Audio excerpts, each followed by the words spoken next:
was 13, my town held a small fair every summer at the local recreation field. It wasn't huge, just a few rides, food stalls, and a big striped tent that usually held some kind of performance. That year, my parents let me go alone for the first time. I was excited, but also nervous, since it meant walking back home in the dark. The fair was buzzing with life, kids screaming on the rides, the smell of fried dough filling the air, bright lights spinning in the night.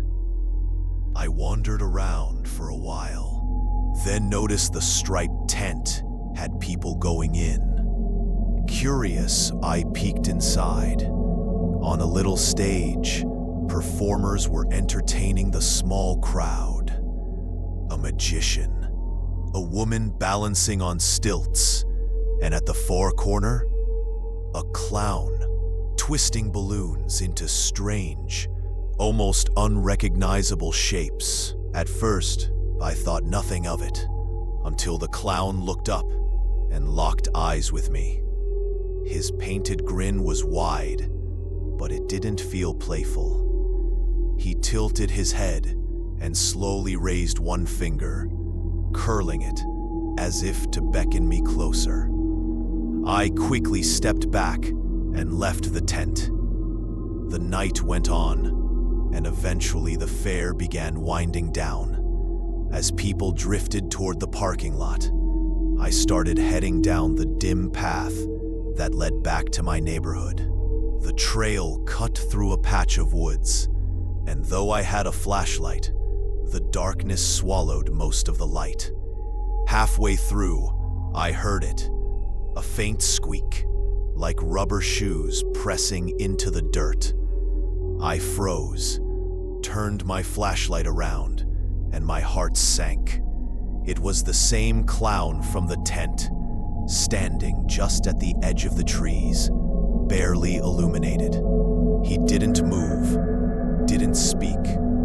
He just stood there, staring. I forced myself to keep walking, quickening my pace, telling myself he was probably just heading home too. But then the sound came again. Squeak, squeak, closer this time. I turned sharply, and there he was, following me down the path, his painted grin catching the beam of my flashlight. Panic surged through me. I bolted. My flashlight bounced wildly, shadows twisting all around me.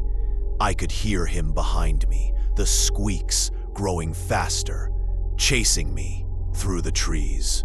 My chest burned as I pushed harder, until finally I saw the glow of the streetlights ahead.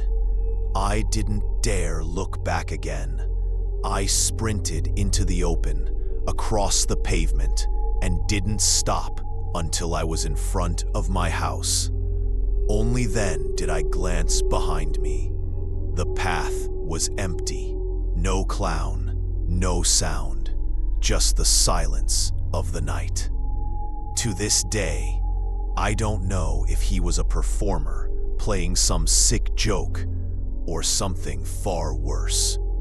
All I know is I never went back to that fair again.